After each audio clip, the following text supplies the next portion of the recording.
La procrastination. J'ai décidé de créer ces 3 vidéos bonus après un constat tout simple. C'est-à-dire que je me suis dit, c'est bien beau de parler de méditation, de prendre soin de son corps, de son esprit, de, de prendre soin de soi et d'évoluer finalement, mais on se retrouve toujours dans une problématique qui revient et qui revient. C'est-à-dire que on a envie de faire tout ça, mais on n'a pas forcément la discipline ou la facilité de mettre en place ces habitudes pour pouvoir progresser et pour pouvoir être régulier. Et après ce constat tout simple, je me suis dit que l'idéal, en fait, avant d'enseigner, de faire de la méditation et tout ça, c'était d'être dans la base des choses, de revenir à la source du problème et de se dire mais comment est-ce que je peux mettre en place une habitude qui tient sur le long terme et qui me permette d'évoluer, d'être en meilleure santé, d'avoir un corps et un esprit plus sains. Comment est-ce que je fais ça? Comment est-ce que je le mets en place? Comme je vous l'ai dit, on va commencer par la procrastination dans cette vidéo. La procrastination, c'est à mon sens une des plus grosses sources de problèmes qu'on peut avoir quand on essaie de mettre en place une habitude. Donc la procrastination, c'est l'art de remettre toujours au lendemain, de tout vouloir repousser, de se dire, ben voilà, j'ai décidé de commencer à méditer par exemple, et ben je le ferai plutôt demain, ah je vais commencer demain, et le lendemain on trouve une nouvelle excuse, etc. Et cette procrastination, c'est vraiment pas facile de s'en débarrasser. Croyez-moi, je suis l'exemple parfait du parfait procrastinateur. J'ai commencé à procrastiner quand j'étais à l'école, c'est-à-dire que j'étais celui qui arrive devant la classe et qui dit «Ah, il y avait un devoir à faire.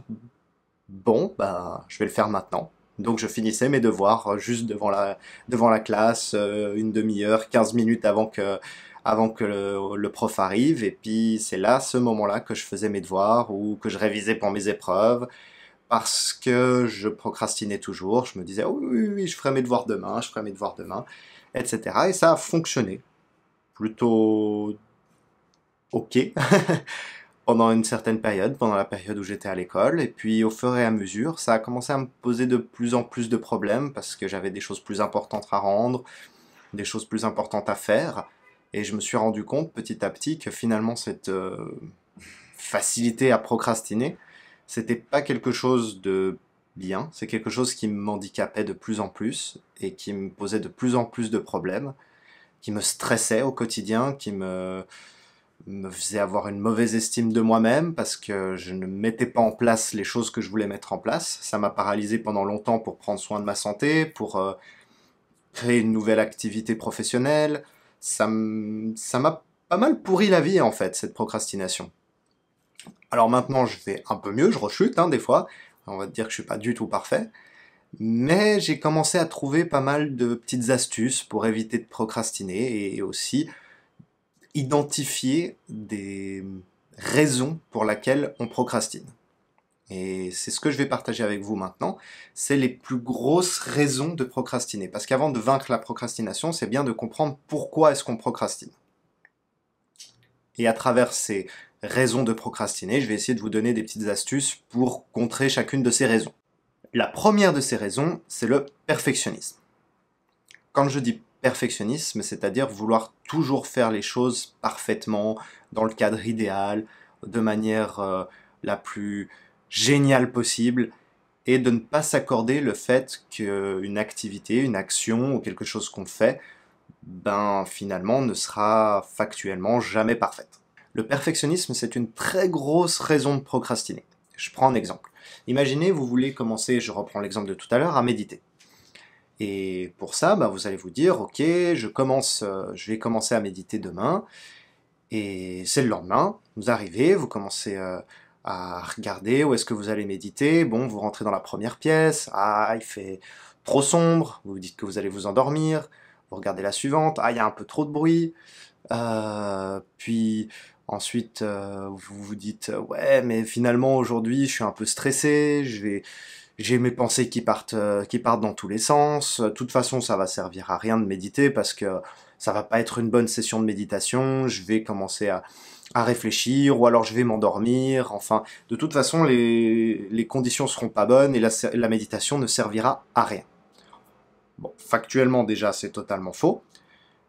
On, n'aura jamais de conditions parfaites pour méditer, mais c'est un petit peu ce qu'on a toujours en tête, le moine en haut d'une montagne, sans bruit, le silence absolu, dans son monastère, et la méditation parfaite. Mais en réalité, méditer, ça se fait plus ou moins n'importe où. On peut essayer de chercher un cadre facilitant, on peut essayer de trouver les conditions les meilleures possibles qu'on a sous la main, essayer d'améliorer son cadre, effectivement, ça on peut faire. Mais la méditation parfaite, elle n'arrivera pas. Et si elle n'arrive pas et qu'on la cherche tout le temps, eh ben on va toujours repousser parce qu'on trouvera que ce moment pour méditer, je prends toujours l'exemple de méditation, mais ça peut se faire pour n'importe quoi, il ne sera pas parfait. Et donc on va pourchasser un moment parfait qui n'arrivera jamais. Il y a quelque chose qu'on dit très souvent, c'est qu'il vaut mieux faire imparfait que chercher la perfection et ne rien faire. Donc pour vaincre le perfectionnisme, pour s'en débarrasser, alors ça va pas se faire du jour au lendemain, mais le but c'est de vous dire que ce moment présent dans lequel vous pouvez pratiquer, ou mettre en place une habitude, ça aurait pu être aussi pour commencer à bien manger, ça aurait pu être pour commencer à faire de l'exercice physique, peu importe. Ce moment dans lequel vous pouvez commencer à mettre en place cette habitude, donc ce moment par exemple pour méditer, il n'est pas parfait. Il n'est pas parfait, et c'est ok. C'est pas grave. Et vous n'êtes pas parfait non plus. Vous n'êtes pas un moine qui a médité des dizaines et des dizaines d'années, ou si c'est le cas, très très bien, continuez. Mais à force de moments imparfaits, de pratiques imparfaites de la méditation, vous allez vous améliorer, vous allez évoluer, et de plus en plus, vos sessions de méditation seront puissantes, seront proches d'une certaine forme de perfection, on va dire. Une deuxième raison de procrastiner, c'est la peur. Alors la peur, elle nous accompagne toute notre vie. Et quand on doit réaliser une tâche, une action, et qu'elle nous fait peur, on a tendance à la repousser. Elle nous fait peur parce qu'on doit sortir de sa zone de confort, elle nous fait peur parce qu'on a peur du jugement des autres. Peu importe la raison de la peur, mais en général, on va essayer d'éviter de faire face à cette peur, et donc on va repousser, on va procrastiner l'action qui nous fait avoir cette peur. Dernièrement, j'essaie de mettre en place une nouvelle habitude, c'est de faire du Qigong tous les matins. Alors pour faire du Qigong tous les matins, peut-être que vous le savez déjà, mais je suis en train de voyager, donc j'ai pas vraiment d'endroit fixe où je reste sur une longue période. Ce qui fait que je réside la majorité du temps dans des hôtels, et parfois dans ces hôtels, il n'y a pas la place suffisante pour réaliser mon Qigong le matin. Ce qui fait que je dois sortir et aller dans un parc.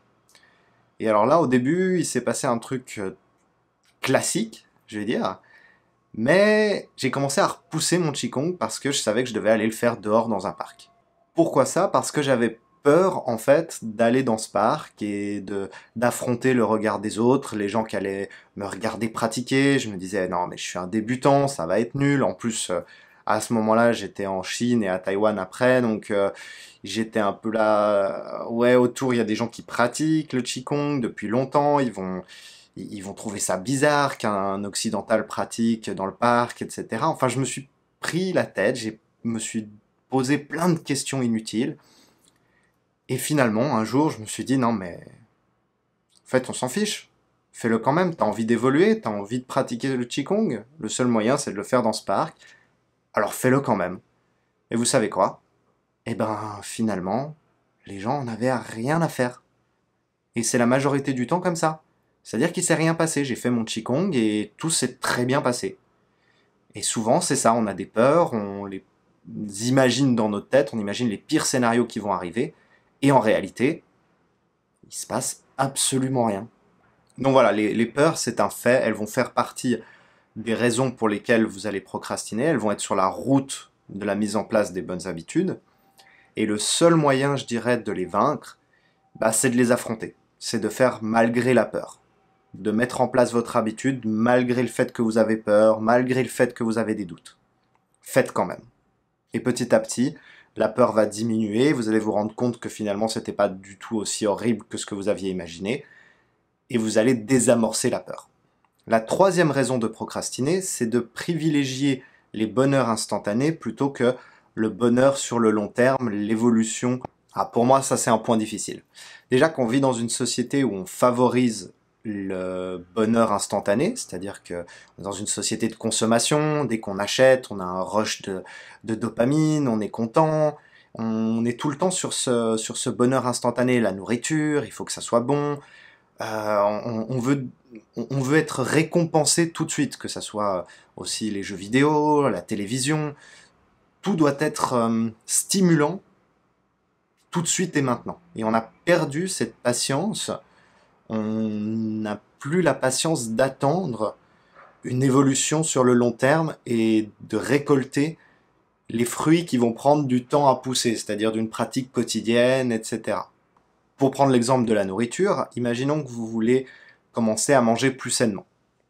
Bon, vous savez pourquoi est-ce que vous voulez commencer à manger plus sainement, ça peut être pour être en meilleure santé, pour perdre du poids, peu importe. Le fait est que vous avez cet objectif sur le long terme, vous voulez manger mieux, et vous savez qu'en mangeant mieux, vous allez aller mieux. Donc votre niveau de bonheur et votre niveau de bien-être va augmenter. Malheureusement, entre ça, il y a tous les petits plaisirs instantanés, le rush de sucre, ce genre de choses. Et là, il va se passer un truc, c'est que vous avez envie d'une récompense instantanée. Donc vous allez craquer sur des aliments beaucoup plus sucrés qui vont vous donner du plaisir sur le moment. Mais ces aliments-là, vous le savez bien, ils vont avoir des conséquences. Et vous allez vous sentir mal quand vous allez les prendre. Sur le long terme, ils vont affecter votre bien-être général et votre niveau de bonheur général. En plus, une fois ce rush passé, il va retomber. C'est-à-dire qu'après avoir mangé ce truc sucré, vous allez de nouveau avoir envie d'un truc sucré, peut-être le lendemain ou peut-être quelques heures après, tout dépend de vous. Et vous allez tout le temps rechercher ce pic d'endorphine pour combler ce plaisir instantané. Mais alors comment faire pour favoriser le bonheur sur le long terme, le bien-être sur le long terme, plutôt que l'instantané? Alors il y a quelques petites astuces. Au moment où vous avez envie de craquer, par exemple, ou de favoriser un bonheur instantané, vous pouvez vous imaginer comment vous vous sentirez après l'avoir réalisé. C'est-à-dire vous vous souvenir qu'à chaque fois vous vous sentez un peu coupable, que vous n'êtes pas content parce que vous vous éloignez de vos objectifs, etc. Donc vous souvenir qu'après ce sentiment-là, il y a aussi un autre sentiment qui vient et qu'il n'est pas incroyable. Si c'est vraiment difficile, vous pouvez aussi prendre un tout petit moment pour vous visualiser lorsque vous aurez réussi votre objectif à long terme. Vous souvenir comment vous vous sentirez, si vous aviez envie de perdre du poids, par exemple, comment vous vous sentirez dans ce nouveau corps, comment vous vous sentirez avec cette nouvelle forme physique, cette nouvelle santé, et vous refocalisez sur ce que vous avez envie de devenir. La dernière astuce, c'est si jamais vous craquez quand même, c'est pas grave, c'est ok. Prenez conscience que vous avez craqué, essayez de comprendre pourquoi, et essayez de faire mieux la prochaine fois, tout simplement. Apprenez de vos erreurs, mais ne vous flagellez pas. La culpabilité, c'est la pire chose que vous pouvez mettre par-dessus, parce que finalement, ça va baisser votre estime de soi, de vous-même, et vous allez de plus en plus avoir de difficultés à atteindre votre objectif. Ça va un peu vous décourager. Le quatrième point, c'est le fait de se sentir submergé par la quantité de choses à faire. Alors quand je veux mettre en place une nouvelle habitude ou avoir une vie plus saine ou ce genre de choses, j'ai tendance à faire une erreur, c'est que je veux tout mettre en place en même temps. Je me fixe des objectifs beaucoup trop hauts, ce qui fait qu'au bout d'un moment, et même très rapidement, je me sens complètement submergé, j'ai l'impression que je vais jamais y arriver, ou je suis stressé parce que j'essaie de faire tout à la fois, et finalement, ce qui arrive sur le plus ou moins long terme, c'est que j'abandonne parce que je me sens pas bien et que j'y arrive pas, donc je préfère fuir. Donc le meilleur moyen d'éviter ce genre de choses, de se sentir submergé par l'ampleur des tâches, c'est de les décomposer. De les décomposer, de se focaliser sur une tâche après l'autre. Et si on parle d'une très grosse tâche qui est trop difficile à atteindre pour vous, essayez de la scinder en plus petites tâches afin de la rendre plus facile à digérer, c'est-à-dire de la rendre plus facile à faire étape par étape. Imaginez, c'est comme si vous aviez envie d'aller grimper une montagne et que vous voyez le sommet tout en haut et que ça vous paraît immense. Il y en a peut-être pour des heures et des heures et des heures. Mais si vous savez qu'il y a par exemple un lac au milieu, une petite cabane un petit peu au-dessus, eh ben, à la place de vous dire je vais arriver au sommet, vous pouvez vous dire je vais d'abord arriver à ce lac. Et puis quand vous êtes à ce lac, vous fixez un nouvel objectif, vous dites, maintenant je vais arriver jusqu'à la petite cabane. Puis une fois que vous êtes à la cabane, là vous vous dites, bah maintenant je veux atteindre le sommet. Et le fait de faire ça, ça rendra la tâche beaucoup plus facile, parce que vous savez que le lac, il est peut-être à 1 heure, et puis la cabane, elle est peut-être à 2 heures après, et puis le sommet, il est encore à 2 heures après. Ce qui est beaucoup plus facile de faire des petites étapes par des petites étapes, plutôt que de foncer directement au sommet. Donc plutôt que de vouloir complètement changer votre vie, commencez par changer un point clé que vous avez envie de modifier. Ça peut être par exemple méditer 30 minutes par jour, et ça sera la première action que vous allez effectuer, plutôt que de vous dire je vais complètement changer ma vie. Et une fois que vous aurez atteint cet objectif-là, vous pouvez continuer d'en ajouter une autre, et une autre, et une autre, mais faites-le étape par étape. La 5e raison de procrastiner, c'est les distractions. Alors pour moi, ça c'est catastrophique. Non mais quand je vous dis que je suis un procrastinateur en série, je suis une catastrophe. Et c'est-à-dire que les distractions, pour moi, il n'y a rien de pire. Si je suis dans un environnement où il y a des possibilités d'éviter la tâche que j'ai à faire, croyez-moi, je vais les saisir. Donc ce que j'ai commencé à faire, c'est que lorsque j'ai besoin de réaliser une tâche, imaginons j'ai besoin de faire de l'exercice physique, je vais m'arranger pour essayer de modifier mon cadre et de le rendre le moins distrayant possible. C'est-à-dire que je vais essayer, par exemple, je vais fermer mon ordinateur, parce que sinon je sais que je vais aller regarder une vidéo, ou aller regarder quelque chose et repousser le moment de faire mon exercice. Je vais mettre mon téléphone sur silencieux, et je vais le mettre loin, très loin. Voilà, je vais éviter de garder des choses proches de moi qui peuvent me distraire.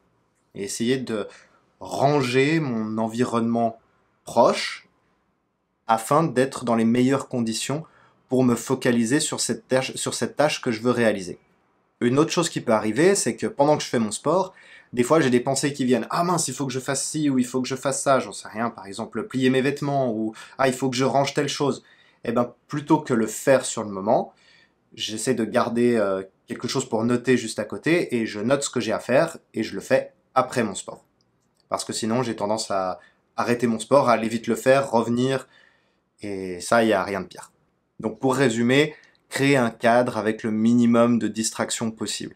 Éteignez le téléphone, l'ordinateur, la télévision, rangez un peu autour de vous, créez-vous un cadre qui vous met en bonne condition pour réaliser la tâche que vous avez à faire. En plus, c'est un bon moyen, des fois quand on repousse la tâche, de commencer par ce petit moment de rangement, ça vous met déjà un petit peu dans l'état de réaliser la tâche que vous avez à faire. Donc voilà, ça c'est les raisons principales qui font que l'on procrastine. Mais après, j'aimerais bien revenir sur un point.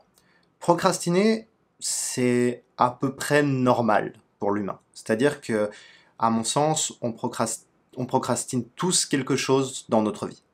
Le but de cette vidéo, c'est pas de faire de vous des robots qui ne procrastineront plus jamais, mais plutôt de vous donner des clés qui vont éviter de toujours céder à cette procrastination, et de prendre un peu le contrôle de votre vie et de mettre en place ces habitudes que vous avez envie de changer afin d'évoluer, d'être en meilleure santé et de prendre soin de vous. Mais vous allez encore procrastiner de temps en temps, parce que vous n'êtes pas parfait, je ne suis pas parfait, je continue de procrastiner de temps en temps, mais beaucoup moins qu'avant. Et ce que je veux que vous compreniez, c'est qu'il est normal d'avoir des moments de faiblesse, des moments où vous allez procrastiner, où vous n'allez pas réussir votre tâche ce jour-là. Et c'est pas grave. Essayez de comprendre, de vous analyser, de comprendre pourquoi est-ce que vous n'avez pas réussi à réaliser votre objectif ce jour-là. Et le lendemain, faites mieux. Essayez simplement de corriger les raisons qui font que vous procrastinez. Et faites mieux. Chaque jour un peu mieux. En gros, soyez tolérant avec vous-même. Ayez de la compassion pour vous-même. Parce que vous n'allez pas changer du jour au lendemain. Ça va prendre du temps. Votre évolution, elle va prendre du temps. Les habitudes que vous allez mettre en place, elles vont prendre du temps. Et c'est que en pratiquant jour après jour, en faisant de votre mieux jour après jour, que finalement, vous allez récupérer les vrais résultats, que vous allez récolter les fruits de vos entraînements, de votre discipline, de vos pratiques. Donc pour moi, le point final pour éviter de procrastiner, c'est d'apprendre à vous connaître. Apprenez vos comportements, comprenez comment vous fonctionnez et mettez en place des actions qui vont vous éviter de retomber toujours dans les mêmes schémas, afin d'attaquer le problème à la racine et de désamorcer petit à petit les raisons qui font que vous procrastinez. Donc voilà, c'est la fin de cette vidéo sur la procrastination. Maintenant, vous avez toutes les armes pour aller combattre ce fléau. Merci d'avoir regardé cette vidéo et nous, on se retrouve pour la partie 2 de ce bonus. Je vous souhaite une bonne journée et à très vite.